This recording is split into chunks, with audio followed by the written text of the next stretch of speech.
பாமக, நாம் தமிழர் போன்ற சிறிய கட்சிகள் எல்லாம் தமிழகத்தில் ஆட்சிக்கு வர ஆசைப்படும் போது காங்கிரஸ் பேரியக்கம் மீண்டும் ஆட்சிக்கு வரக்கூடாதா என தமிழக காங்கிரஸ் கமிட்டி தலைவர் செல்வ பெருந்தகை கேள்வி எழுப்பியுள்ளார். கோவையில் நிகழ்ச்சி ஒன்றில் பங்கேற்ற பின் செய்தியாளர்களை சந்தித்த செல்வ பெருந்தகை, காங்கிரஸ் பேரியக்கத்தை வலிமைப்படுத்துவதற்கான நிர்வாகிகளுடன் ஆலோசனை மேற்கொண்டு வருகிறோம் என்று கூறினார்.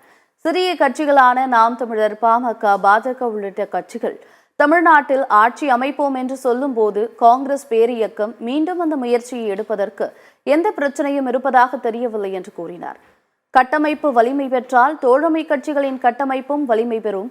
இது எங்களது ஜீவாதார உரிமை என்பதால் கட்சியின் கட்டமைப்பை வலிமைப்படுத்திக் கொண்டிருக்கிறோம். திமுகவுடன் உண்மையாக தோழமையுடன் இருக்கிறோம். திமுகவை விமர்சிக்கும் கட்சிகளை முதலில் எதிர்ப்பது காங்கிரஸ் தான். தோழமை என்பது வேறு, எங்களது கட்டமைப்பை வலிமைப்படுத்துவது என்பது வேறு. இரண்டையும் ஒன்றாக பார்க்கக்கூடாது என்று செல்வ பெருந்தகை விளக்கம் அளித்தார்.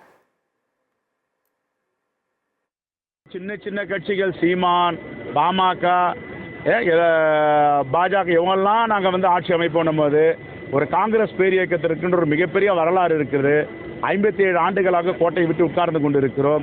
மீண்டும் அந்த முயற்சி எடுப்பதற்கு என்ன பிரச்சனை? வழித்தோன்றல்கள் தலைவர் ஜவஹர்லால் நேரு, இந்திரா காந்தி, தலைவர் ராஜீவ்காந்தியுடைய வழித்தோன்றல்கள் தான் இன்று கட்சியில் இருக்கிறார்கள்.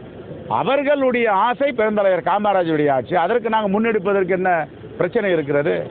எங்களுடைய கட்சியுடைய வேலையை நாங்கள் பார்க்கிறோம்.